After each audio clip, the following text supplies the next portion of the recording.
कर्पूरगौरं करुणावतारं संसारसारम्।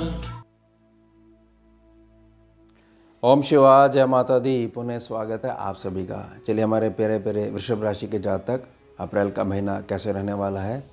अप्रैल का महीना एक छोटा सा बीज लेकर आया है जिसमें बहुत सारी सफलताएं छिपी हुई हैं। अब बहुत अच्छा सा आपने मेहनत करनी है, उत्तम खाद लेके आनी है, बहुत सारा प्यार देना है, अच्छी सी धूप दिखानी है और सेवा करनी है, तो वो बहुत जल्दी अंकुर फूट जाएंगे और बहुत बढ़िया उसमें से पौधा निकलेगा। फिर और सेवा करोगे तो वो वृक्ष बन जाएगा, फिर मीठे मीठे फल खाने को मिलेंगे। तो वो नींव जो है, वो नींव की स्थापना जो होगी वह होगी इस अप्रैल महीने में। अब समझिए कैसे। देखिए, सबसे पहले तो इस बात को समझ लीजिए कि ग्रह की ना प्रकृति समझिए। बेशक यह चर्चा हर जगह है कि मीन राशि में बहुत सारी उथल पुथल मची हुई है, इतने सारे आके ग्रह बैठ गए हैं। कोई ग्रह की मित्रता है, कोई सम्यता है, मतलब छोटी सी जगह है और बहुत सारे ग्रह आके बैठ गए हैं। उथल पुथल तो मचनी है और ये आपका लाभ स्थान पड़ता है। आपको अगर उथल पुथल वाला ग्रह देखना है तो आप 18 महीने पहले जाइए। ये जो आने वाला मई है, इस मई से गिनते हुए 18 महीने पहले जाइए। उथल पुथल मचाने वाला जो ग्रह है वह राहु है। आप शनि बाबा को ब्लेम करना बंद करिए। शनि बाबा स्थिरता के प्रतीक हैं, स्लो चलने वाले हैं, बहुत तेज़ी से उठापटक करते ही नहीं हैं, प्रकृति ही नहीं है। तो शनि के मीन राशि में आने से बहुत ज़्यादा चिंता का विषय कैसे हो सकता है। बल्कि आपको तो इस बात की बहुत ज़्यादा खुशी होनी चाहिए कि कम से कम अब न्याय करने वाला ग्रह आकर बैठ गया है। तो राहु बहुत चालाकी से जो हमारे को एक प्रकार से गलत मार्ग पे ले जाया जा रहा था, हमारा लॉस करवाया जा रहा था, हर क्षेत्र में जो हमारा सर्व लाभ सेक्शन है वो पीड़ित करे जा रहा था, उस पर लगाम लगाने के लिए शनि बाबा आके बैठ गए हैं। उसके पश्चात सूर्य और मीन राशि जल, सूर्य अग्नि, इससे मिलन से एक राहु और पैदा हो जाता है। उसको बोलते हैं स्कैनिंग विद्या में कृत्रिम राहु।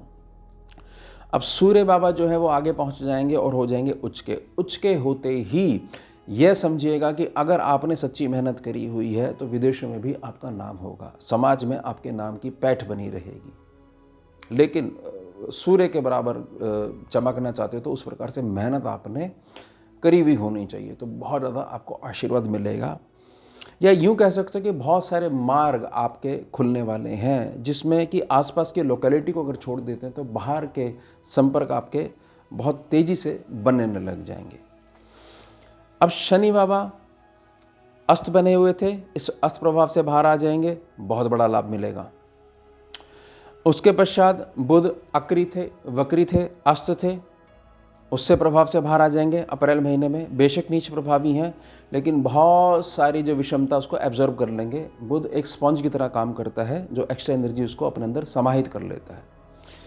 शुक्र उच्च है, वक्री चल रहे थे, यह भी वक्री प्रभाव से मुक्त हो जाएंगे। अब शुक्र गुरु रूप में राहु के ऊपर लगाम कसेंगे और शुक्र और शनि के मेल से जो परम लक्ष्मी योग बनता है स्कैनिंग विद्या में, उसका लाभ आपको मिलेगा।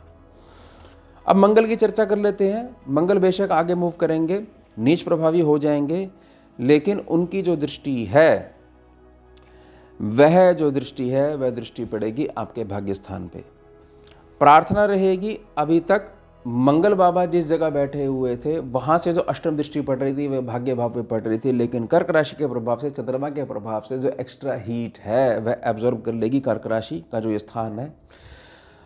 और थोड़ा बहुत भी अगर आप मेहनत कर लेते हो तो अब भाग्य के आशीर्वाद से बहुत ज़्यादा आपको बल मिलने वाला है। ये ध्यान रख लीजिएगा बात का।